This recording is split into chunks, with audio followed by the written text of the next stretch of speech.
Matheus Bidu para a Copa do Mundo, Raniel o melhor em campo. Se inscreve no canal, deixa o like, já chega aí ativando o sininho e vamos pro vídeo agora falar um pouquinho de Corinthians e Vasco. Ontem Corinthians 1, Vasco 0, a paternidade segue on. E mais uma vitória do Corinthians, a paternidade se mantém entre Corinthians e Vasco desde 2007, segundo o SofaScore. O Vasco não vence o Corinthians com o mando do time paulista.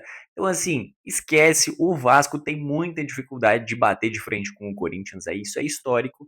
E ontem se confirmou e se concretizou mais uma vitória aí com um pequeno pingo de susto, mas nada demais também. Vamos começar a falar um pouquinho do gol. Cara, que gol absurdo, que pintura fez o time do Corinthians, começando ali pelo Vitinho, que achou muito bem o Rodrigo Garro, um passe que não era fácil de ser encontrado, o Garro estava no meio de dois marcadores, o Vitinho conseguiu encontrar o nosso camisa 8 e aí ele simplesmente num passe de gênio, num momento de genialidade que o Rodrigo Garro tem muitos, ele achou um passe de letra incrível para o Matheus Bidu, e aí o Bidu de perna direita, que não é a boa, conseguiu finalizar, fez um belíssimo gol, Corinthians 1-0, e aí depois disso a gente teve aí um pouco depois a expulsão do André.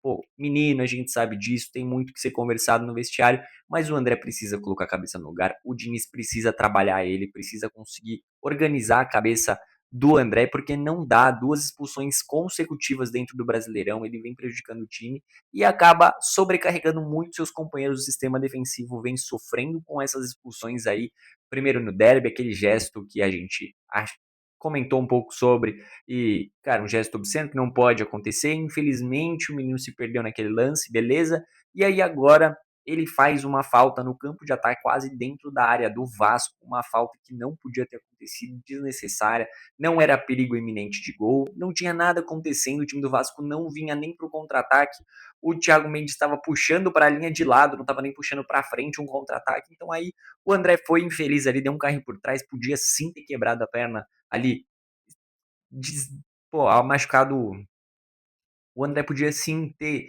quebrado a perna do Thiago Mendes, podia ter rompido algum ligamento do tornozelo, enfim. Graças a Deus não aconteceu nada demais com o Thiago Mendes, ele não se machucou no lance, mas poderia sim ter sido um lance muito perigoso ali. E para a integridade física, a gente torce pelo Corinthians, a gente faz tudo pelo time, mas a gente não quer o mal de nenhum outro atleta, de nenhum jogador. Então o André sim foi bem expulso naquele lance, mas é uma coisa que não pode acontecer. O Diniz tem que trabalhar a cabeça dele. O Diniz falou um pouco na coletiva sobre esse lance, falou um pouco sobre o André, mas na minha visão, o André precisa sim tomar aí um banquinho, precisa ficar um pouco mais pensativo sobre isso, porque ele atrapalha muito o sistema tático do time corintiano, atrapalha muito a questão de tudo que envolve o Corinthians. São 45 minutos que o Corinthians ficou sofrendo com um jogador a menos. Para mim, o jogador que mais perde com isso, com essa expulsão e com todas as expulsões que o Corinthians vem tendo, é o Yuri Alberto, porque aí ele começa, além de ser o atacante, ele começa a ser o primeiro marcador. Óbvio que todos os técnicos hoje em dia falam isso sobre a questão de marcação começar lá na frente, do centroavante ser o primeiro marcador, mas o Yuri Alberto ele acaba se tornando um zagueiro que joga mais avançado, acaba comprometendo o seu estilo de jogo, e aí na hora que ele tem algumas oportunidades de finalizar, ele já está extremamente cansado, porque ele não aguenta mais correr, de tanto que ele já correu atrás para marcar, porque ele é um cara que sim, ele se dedica muito ao time, ele se esforça demais e ele corre por dois, ele normalmente já corre muito, e quando tem um jogador expulso, o Yuri Alberto acaba correndo mais do que o normal. Mas aí o primeiro tempo do Corinthians foi melhor, o Corinthians mereceu aquele gol, conseguiu fazer aí. Cara, foram 9 finalizações do Corinthians contra 4 do Vasco, 4 escanteios pro Corinthians e só 2 pro Vasco.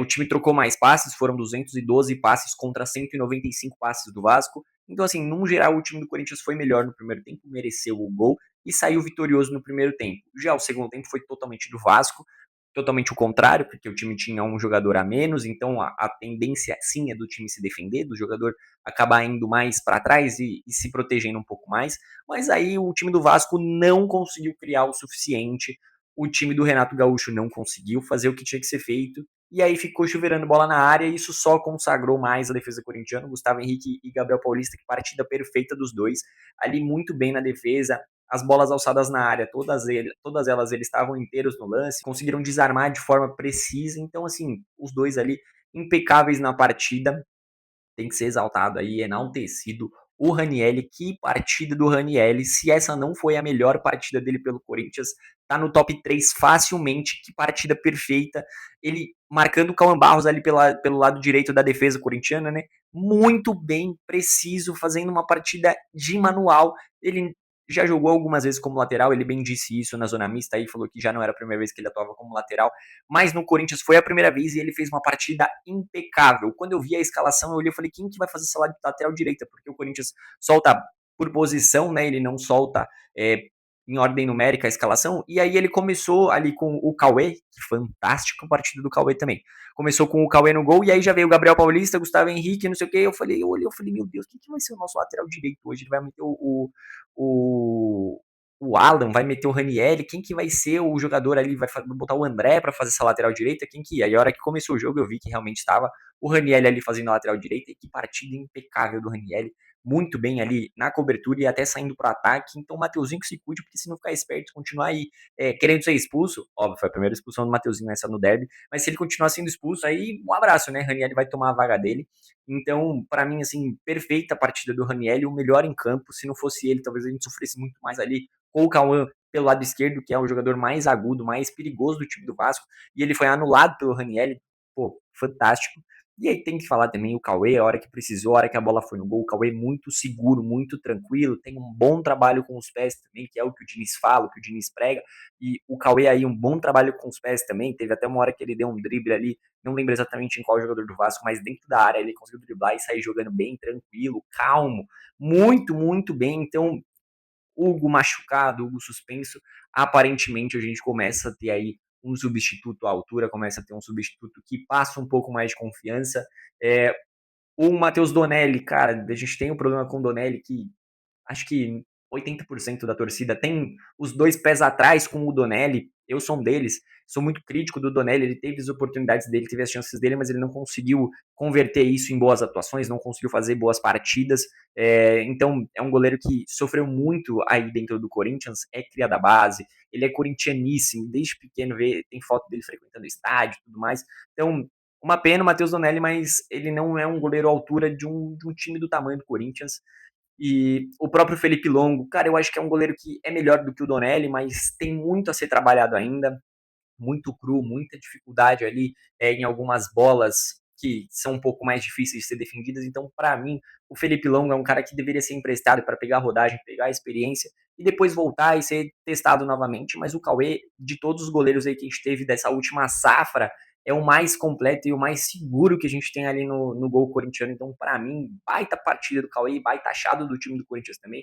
Fernando Diniz trabalhando bem, a gente sabe que o Fernando Diniz tem a sua qualidade com os jovens garotos aí, sempre muito preciso, sempre consegue fazer os jogadores se desenvolverem muito.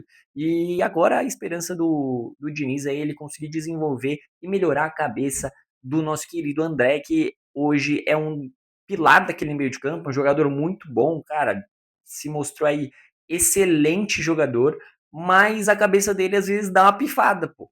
Ele é o torcedor aí, já vi muitas vezes o torcedor chamando ele de Pogba, de Taquera, e às vezes ele parece o Pogba, porque às vezes a cabeça dele parece meio fora do lugar também, do mesmo jeito que o Pogba tem essa questão de ser meio piroca da cabeça, mas o André, cara, tem que ser trabalhado isso, eu acho que agora no jogo contra o Penharol ele tem que ficar um pouquinho no banco, tem que esquentar um pouco o banco para pôr a cabeça no lugar, além da suspensão que ele vai cumprir no Majestoso ele também, contra o Penharol, para mim, ele tem que ser, entre aspas, punido e ficar no banco ou nem ser relacionado para poder pensar e descansar um pouco a cabeça, porque é isso.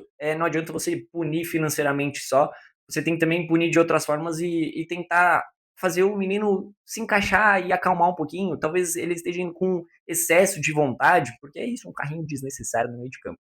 Mas falando do restante do time, cara, o Alan fez a melhor partida dele pelo Corinthians. Para mim, o Alan perfeita, partida incrível do Alan, fazendo ali a função de primeiro volante, fazendo uma boa saída de bola também. A função que seria do Ranieri, ele cumpriu com maestria, foi muito bem. O Bidon, cara, o Bidon é um jogador catimbeiro, ele parece que ele tem 30 anos de experiência nas costas, ele consegue acalmar o jogo, consegue tranquilizar a partida, ele sabe atrapalhar o adversário, sabe esquentar o adversário também. Então, Bidon ali uma partida muito tranquila dele, foi mais na parte defensiva, né? Ofensivamente o Bidon ainda deixou um pouquinho a desejar ontem, mas Defensivamente, para mim, perfeito o Bidon. O Garro nem se fala, o passe que ele deu, o Diniz realmente está reencontrando o baita do futebol no Rodrigo Garro. Não tem o que falar, que partidaça do Rodrigo Garro. E o passe, mais uma vez, um passe de gênio do Garro. E o Vitinho, cara, tem as ressalvas. O Vitinho, muitas horas, parece que ele tá anêmico, que ele não quer saber de nada, que ele, pô, tá cansado, mas tem horas que ele aparece pro jogo e aí ele apareceu na hora que precisou, ele deu o primeiro passe ali pro Rodrigo Garro, que achou o Bidu. Então, para mim, o Vitinho fez uma partida tranquilo, dentre todos, tirando o André, que foi péssimo na partida, a expulsão dele acabou com tudo, mas pensando no restante do time, para mim o Vitinho foi o pior de todos, entre aspas, mas não teve ninguém que foi mal. E o Yuri Alberto, cara, precisa treinar um pouquinho mais essa chegada dentro da área. Eu entendo que ele chega cansado, chega já com a língua para fora, já fadigado. Eu passei um pano ali no jogo contra o Palmeiras, no derby, que ele chegou e chutou e o Carlos Miguel fez uma grande defesa, mas para mim ele precisa treinar um pouco essa questão de contra-ataque, porque ele tá tendo as oportunidades, o time do Diniz é um time que joga dessa forma, tá se mostrando dessa forma, né, obviamente, principalmente quando o Corinthians tem um jogador expulso, é um time muito reativo, então ele tá tendo essas oportunidades de sair cara a cara com o goleiro, então ele precisa treinar um pouquinho isso, talvez a calma na hora de finalizar, alguma coisa do gênero, mas ele precisa ser treinado para essa forma. Por outro lado, ele viu bem, se você olha o replay, infelizmente eu não posso pôr replay aqui, não posso pôr as imagens, porque não tenho direito de transmissão e o meu vídeo vai cair. Mas se você olha o lance do gol, do gol não, do chute do Iraberto no final do segundo tempo, que foi um contra-ataque, ele olha e vê o zagueiro chegando. Ele consegue analisar, ele dá uma olhada pro lado, ele vê o zagueiro chegando, e aí onde ele dá mais um toque para fora, e aí ele onde ele perde o ângulo para finalizar e ele bate direto para fora. O Léo Jardim também saiu muito bem ali no lance, conseguiu fechar o ângulo dele, mas aí ele acabou forçando demais o chute, mandou direto para fora. Mas é uma questão que é só ser treinada, porque o Roberto tá tendo essas oportunidades, já é o segundo jogo que ele tem isso, então é só questão de treinamento na minha visão. O Yuri Alberto, a gente sabe da qualidade absurda que ele tem, artilheiro da arena, enfim, sou fã de Yuri Alberto, e o Albertinho é incrível, gosto muito dele e quero que ele continue no Corinthians, mas é uma questão que precisa ser treinado. É um jogador extremamente voluntarioso também, que fantástico, um jogador completo do time do Corinthians. O Lingard entrou bem no lance, pô, leituras fortes do Lingard, ele conseguiu encurtar espaços, ele fechou marcação, muito, muito, muito boa a partida do Jesse Lingard, gostei demais. Então, para mim, o Corinthians como um todo foi muito bem ontem ali, cara, nota 10, tirando o André, para mim, nota 10 pro time do Corinthians, todo mundo muito bem. Ah, e eu não falei do Matheus Bidu, né? Pô, não tem o que falar. Bidu, partida incrível, partida perfeita também, tanto ofensivamente quanto defensivamente. Para mim, aí pintou o lateral esquerdo do Lex, ele precisa ir pra Copa, Matheus Bidu voltando a reencontrar o futebol, um baita do futebol. Para mim, hoje, cara, ele tá no top 3 melhores laterais esquerdos do futebol brasileiro como um todo hoje. Não tem como. O Matheus Bidu tá jogando bola e o Diniz tá voltando a potencializar ele, botar ele num nível muito alto. O Matheus Bidu, que é incrível, a gente já viu ano passado o potencial dele com o Dorival, o que o Dorival fez com ele ali, fantástico. Mas agora o Diniz está reencontrando esse futebol do Matheus Bidu, que começo da temporada tava lento, tava devagar, tava ali com o freio de mão puxado, mas agora o Diniz está voltando a reencontrar esse futebol, então para mim, Matheus Bidu, cara, o Ancelotti devia abrir o olho ali para ele, porque a lateral esquerda do Brasil é uma questão muito complicada, a gente não tem laterais esquerdos, o Douglas Santos já tá confirmado na Copa? Praticamente. Não gosto dele? Não. Acho um lateral bem água com açúcar, bem sem graça, mas fazer o quê? O Ancelotti gosta dele, mas pensando aí num jogador mais ofensivo, mais agudo, o Matheus Bidu tem muito essa característica e tem muito potencial para estar na Copa, hein? Mas e aí, comenta para mim o que você achou da partida de ontem. Matheus Bidu muito bem. E o Ranielli para você, melhor em campo também? Comenta para mim, tamo junto, rapaziada. É nóis.